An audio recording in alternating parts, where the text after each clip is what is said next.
Hello friends, welcome to Shri Durga my channel. ఎలా ఉన్నారండి అందరూ?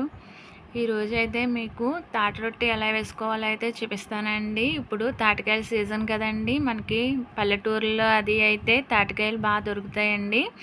ఇప్పుడు ఎక్కడైనా సరే మనకి అమ్ముతున్నారు కదండి, అందువల్ల ఎక్కడైనా దొరుకుతున్నాయి ఇవి అయితేని.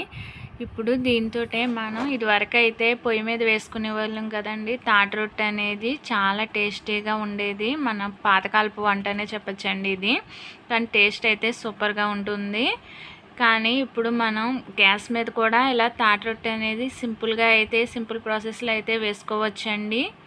ఇప్పుడు దీన్ని అయితే ఎలా వేసుకోవచ్చో అయితే మీకైతే చూపిస్తానండి. దీనికోసం మనం తాటికాయలను అయితే చక్కగా కడిగేసుకుని తీసుకోవాలండి. ఇలా 2 తాటికాయలు తీసుకొని అప్పుడు దీన్ని కొట్టుకోవాలండి. వాటిపైన పీల్ వచ్చి ఇలా కొట్టుకొని ఇలాగా తొక్క తీసేసి పెట్టుకోవాలి. ఇప్పుడు వీటిని మనం గుజ్జు అనేది తీసుకోవాలండి. ఇలా మనకి దీని ద్వారా అయితే ఇప్పుడు నేను చూపిస్తున్నట్టుగా అయితే తీసుకుంటే మనకి పీచ్ అనేది లేకుండా సపరేట్ అయిపోయి గుజ్జు అనేది విడిగా వస్తుందండి. చూసారు కదా, ఇలా గుజ్జు అయితే తీసేసుకోవాలి. దాన్ని పక్కన పెట్టుకుని ఒక బౌల్ అయితే తీసుకోవాలండి. ఇప్పుడు దీనికోసం మనకి వరి నూక ఉంటుంది కదండి, వరి పిండి కాదండి, నూకండి, రొట్టెకి కదా, దానికోసం అనేసి పక్కా కొలతలతో అయితే చూపిస్తున్నానండి. ఇప్పుడు ఆ నూకనైతే మనం 2 కప్పులు అయితే తీసుకోవాలండి.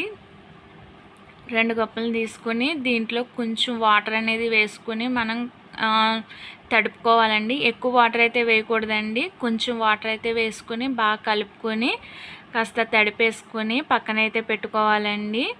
ఒక అరగంట అయినా పక్కన పెట్టుకుంటే కనుక నానుతుంది ఈ లోపల నూక అయితేని. చూసారు కదండి, ఇలా కలిపేసుకుని పక్కనైతే పెట్టేసుకుందామండి. ఇప్పుడు నానుతుంది. ఈ లోపల మనం బెల్లాన్ని అయితే తీసుకోవాలండి.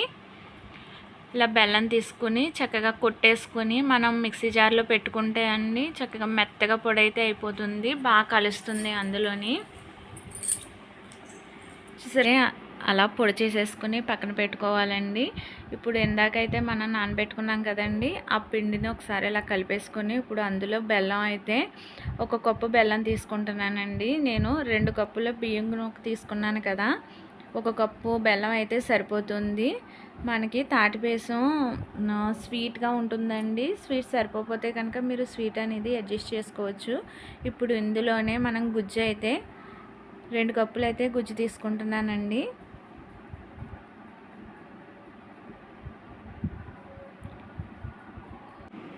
ఇలా అయితే వేసేసుకోనండి, ఒకసారి బాగా మిక్స్ చేసుకోవాలండి. చూసారు కదా, ఇలా వేసుకోవాలి, బాగా మిక్స్ చేసుకోవాలి, బాగా కలిసేలా అయితేని. ఇలా కలిపేసుకుని వీటిని చక్కగా పక్కన పెట్టేసుకోవాలండి. ఒక 10 మినిట్స్ పక్కన పెట్టుకుంటే సరిపోతుంది, ఎందుకంటే ఇందాక నూక అనేది నానింది కదండి ఒక అరగంట సేపు. ఇప్పుడు ఇలా ఉంది కదా, దీన్ని ఇప్పుడు గ్యాస్ ఆన్ చేసుకుని అయితే ఒక బాండీ అయితే పెట్టేసుకుందామండి. మనం రొట్టె వేస్తున్నాం కదండి, దీనికోసం దలసరిగా ఉన్న కడాయి అయితే తీసుకోవాలండి. పలచంది అయితే మాడిపోతుంది, కొంచెం దలసరిగా ఉన్నదైతే బాగుంటుందండి. అలాగే ఇందులో కొంచెం ఆయిల్ అయితే వేసుకోవాలండి. కొంచెం ఆయిల్ వేసుకున్నాక కొంచెం లైట్గా హీట్ అయ్యాక ఇప్పుడు ఈ పేస్ట్ని అయితే ఇందులో అయితే వేసేసుకోవాలండి. చక్కగా ఇలా అయితే వేసేసుకోవాలి. మనకి చుట్టూ ఇలాగా స్ప్రెడ్ చేసుకోవాలండి మొత్తం. మనం పైకి అయితే వేరే ఆయిల్ని అయితే వేయాల్సిన అవసరం లేదండి. ఆ మూకిట్లో ఉన్న ఆయిల్నే కొంచెం పైకి అయితే స్ప్రెడ్ చేసుకుంటే సరిపోతుంది. ఇప్పుడు మూత పెట్టేసుకుని మనం ఒక 30 నిమిషాలు అయితే చిన్న మంట మీద పెట్టేసుకుని మగ్గనివ్వాలండి. ఇప్పుడైతే 30 నిమిషాలు చూస్తే చక్కగా మనకి రొట్టె అనేది కాలిందండి. కింద చూసారా, వార్ నుంచి చక్కగా రెడ్ కలర్లో కనిపిస్తుంది కదా, మనకి పట్టుకుంటే అంటుకోవడం కూడా లేదండి. ఇప్పుడు దీన్ని అయితే తిరిగేసుకుందామండి. చూసారు కదండి, నేనైతే ఇలా అయితే తిరిగేస్తున్నాను. మీకు ఇలా ప్లేట్లో కుదరకపోతే కనుక అట్ల పెనం మీద అయినా పెట్టుకుని అయితే తిరిగేసుకోవచ్చండి. ఇప్పుడండి ఆ పెనంలోనే కొంచెం ఆయిల్ అయితే వేసుకోవాలి. కొంచెం ఆయిల్ వేసుకుని ఇప్పుడు ఈ రొట్టెని అయితే మళ్ళీ అందులో పెట్టుకోవాలండి. అట్ల సాయంతో మనకి కింద కూడా కొంచెం కాలాలి కదండి. ఒక 10 మినిట్స్ ఆగితే కనుక మనకి ఇలా అయితే కాలిపోతుందండి. నేను తిరిగేసి చూపించున్నాను. చూసారు కదండి, ఈ విధంగా అయితే కాలిపోయిందండి.